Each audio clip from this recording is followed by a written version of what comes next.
la guerre d'Algérie. C'est là qu'on est parti, jouer aux petits soldats.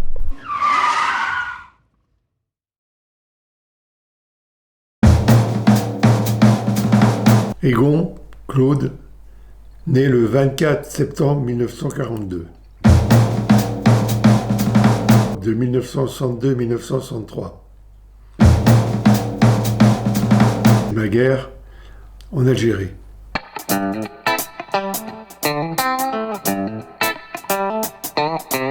En novembre 1962, je quitte ma petite amie de l'époque, Claudine, qui a 41 degrés de fièvre et une mauvaise grippe, et je pars en train pour Marseille via son district de transit pour l'Algérie. La traversée vers l'Algérie se déroule sur le paquebot ville de Marseille. J'ai une traversée extraordinaire avec 24 heures de mal de mer sur les 26 heures du trajet pour arriver à Oran.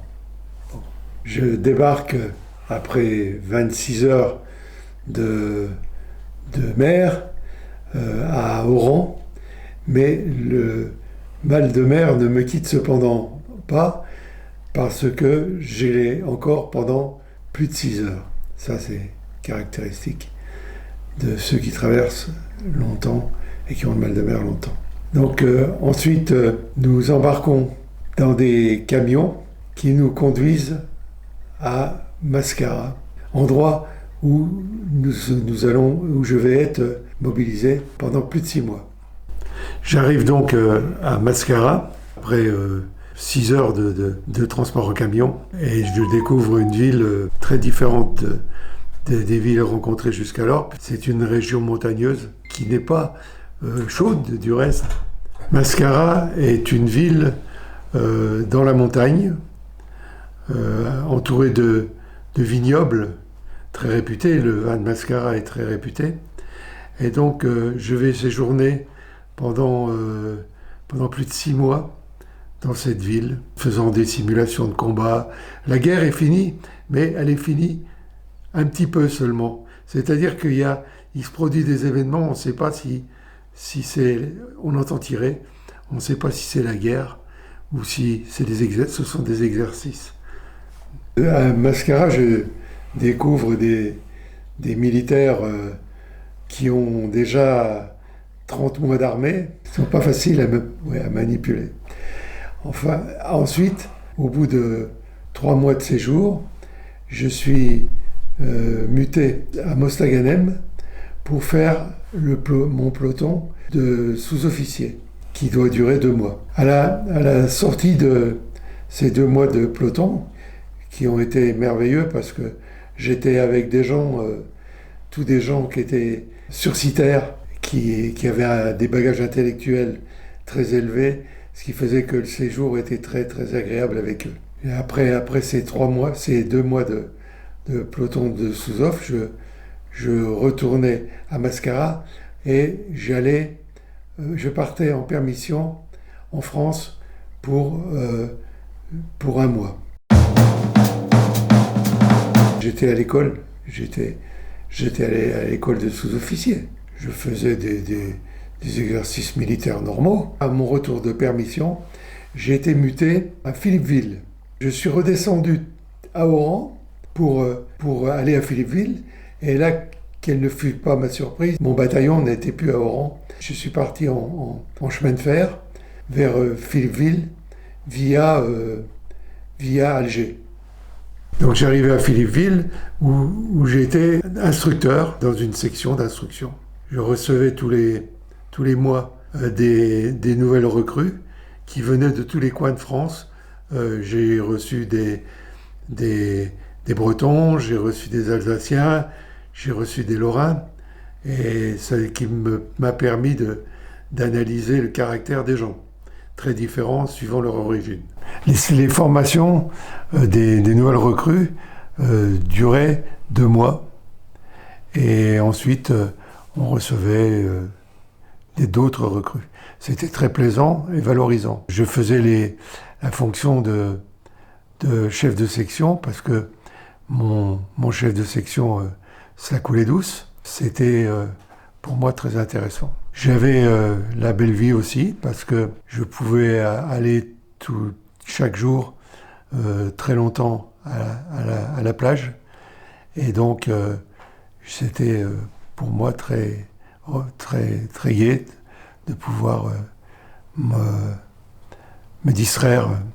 Donc la plage consistait à aller à un endroit où il y avait beaucoup de femmes d'officiers qui venaient à cet endroit pour choisir leur conquête future. Et bon, vite, nous, avec mon copain Taras, qui avait des grandes moustaches, on n'aimait pas tellement ce style de plage. Donc nous allions à la plage civile. Alors le risque était grand parce que nous n'avions pas le droit d'aller à la plage civile. Et les patrouilles de l'armée algérienne passaient fréquemment le long de la plage, faisaient la chasse aux militaires français qui n'étaient pas dans la plage militaire. Taras et moi, nous avions rencontré deux magnifiques demoiselles qui étaient à la plage civile.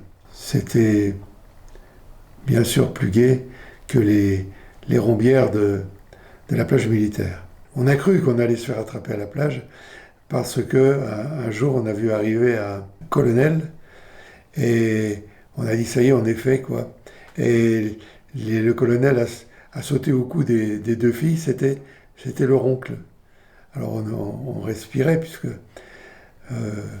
on risquait pas d'être inquiétés. Et ces filles, elles étaient charmantes. Elles nous ont même emmenés à dîner chez elles en ville, à Philippeville d'ailleurs. Et c'était le bon temps, quoi.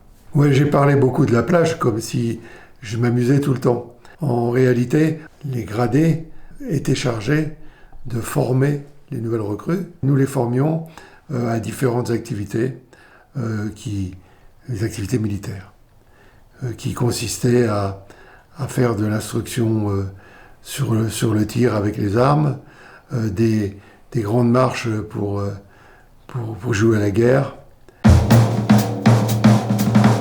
La guerre était finie, surtout quand j'étais à Philippeville, parce que à Mascara, on ne savait pas tout à fait si la guerre était finie, parce qu'on nous disait qu'il y avait une opération, on allait en opération, et on entendait tirer, et on entendait les feuilles qui bougeaient au-dessus de nos têtes.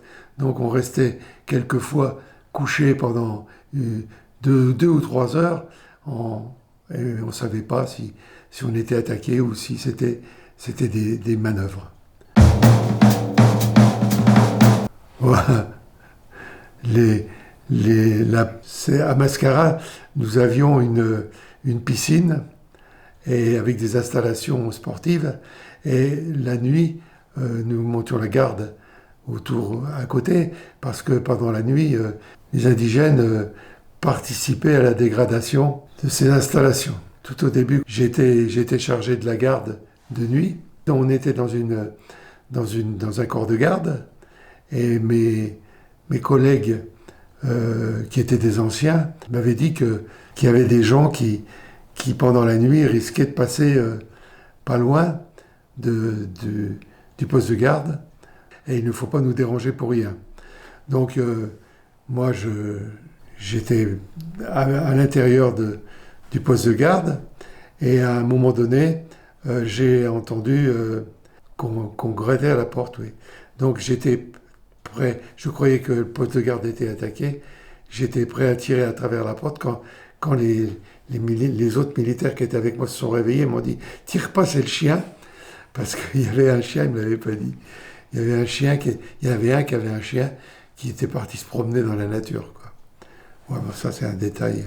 À Philippeville, donc, à 15 jours de la fin de mon service militaire, j'ai contacté une jaunisse qu'on appelait à l'époque jaunisse, qui n'était pas encore l'hépatite A, mais en réalité, c'était l'hépatite A. J'ai été envoyé à l'hôpital de Beaune Il s'agit de Beaune en Algérie. J'ai été hospitalisé pendant 8 jours. Donc je suis retourné en France en bateau.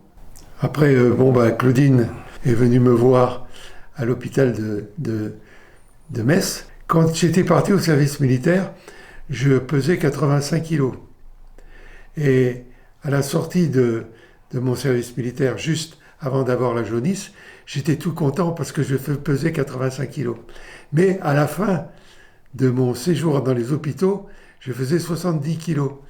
Donc ça avait provoqué un choc à Claudine de me revoir si amaigri. J'ai été renvoyé dans mes foyers, comme on disait à l'époque, mais je n'avais pas le droit de travailler parce que tant que j'étais pas démobilisé, j'ai décidé d'aller quand même travailler. Je me suis fait réembaucher dans la société qui m'employait précédemment. Je suis allé me faire démobiliser. J'étais tellement stressé de ne pas être démobilisé parce que le jour le médecin qui devait me démobiliser m'a trouvé avec 7 de tension, donc il ne pouvait pas me démobiliser. Je lui ai dit que c'était pas normal, que la veille j'avais 13. Donc il m'a dit, je vais vous démobiliser, mais il faut me promettre que si jamais vous avez une récidive de la maladie, vous alliez vous faire soigner dans les hôpitaux militaires et surtout pas dans l'hôpital civil. Voilà, j'ai fait le tour. Merci beaucoup. De rien.